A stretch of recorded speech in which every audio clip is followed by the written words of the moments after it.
We humans have a very strange quality. You can call it self-respect, ego, pride, or the will to prove oneself right. This can be a common cause for a rise in conflicts. In an organization where there are many people working together, where some actions affect others, conflicts can occur more than frequently. And this is why conflict management is an extremely important subject to understand so that harmony can be maintained in the company at all times. Let me ask you a question first. Are conflicts good or bad? Well, some of you may say, how can conflict be good? Over the period of time, views on conflicts have changed. It was an old view that conflict is dysfunctional and caused by personality differences or a failure of leadership.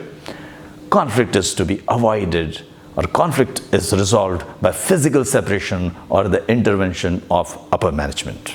Well, that was an old view. The new view is conflict is inevitable consequence of organizational interactions. Conflicts can be beneficial. Conflicts is resolved through identifying the causes and problem solving by people involved and their immediate manager. They can also be solved by referring to ground rules framed in the team charter, which was created at the beginning when the team started working together. Let us first understand what are the different types of conflicts. Conflicts can be divided into three main categories: task conflicts, relationship conflicts, and value conflicts. The task conflicts often involves issues related to an employee's work assignments and can include disputes about how to divide the tasks or resources, and also it can include different opinions about the work. Of the three conflicts, task conflict may appear to be the simplest to resolve. However, task conflicts often are more complex than they appear to be and need to be handled carefully. Some of the sources of conflicts are schedules. Someone told you that he will finish the work in 10 days and he didn't. This will result in a conflict. If you see carefully, your team or organization will benefit from this conflict because you are questioning the inefficiency. Priorities. Different people have different priorities. Maybe work that is important for the organization or a project, in your opinion, is not as important for someone else. Resources. We have limited resources. Two people might compete for the resources. Hey, I need that IT guy for 2 weeks. The other person says, sorry, he's not available. There's a conflict. Technical opinions. Technical opinions might be different, which might lead to conflicts. It is always good to explore all the possibilities in interest of the organization, and such conflicts can be good. Administrative procedures. People might not understand administrative procedures and might argue about it. Cost. Someone promised you that he will complete a job within the budget of $5,000, but now there is a cost overrun. Questioning would lead to conflicts, but would benefit the project or the organization. That was about task-related conflicts. Let us now look at relationship conflicts. This type of conflict arises due to differences in lifestyle, opinions, personality, and thoughts. In an organization, people with a vast range of lifestyles need to work together to reach certain goals. These people might not have common viewpoints or opinions, but still need to work in unison. It is obviously no surprise that relationship conflicts can be common in organizations. Value conflicts. This type of conflict arises from fundamental differences in identities and values. For example, differences in political, regional, and ethical thoughts or other deeply held beliefs. These types of conflicts can be difficult to resolve. But as they say, nothing is impossible. So let's see some of the conflict management strategies. Well, there are many different types of conflict management strategies, but I'm going to discuss the 5 major strategies. Before beginning, you must note one thing. Each strategy has its own benefits. There is no right or wrong conflict management style. As long as the style works for you, it can be called as perfect conflict management strategy. The first strategy is problem solving. Here, you confront the problem and solve it by identifying the root cause. For example, to resolve a conflict with a colleague in a project, you might say, well, it seems that the real problem here is not lack of communication, but lack of knowledge of what needs to be done and when. Here is a copy of the project schedule. It should let you understand what you need to know. The next strategy is collaborating. Collaborating involves a combination of being assertive and cooperative.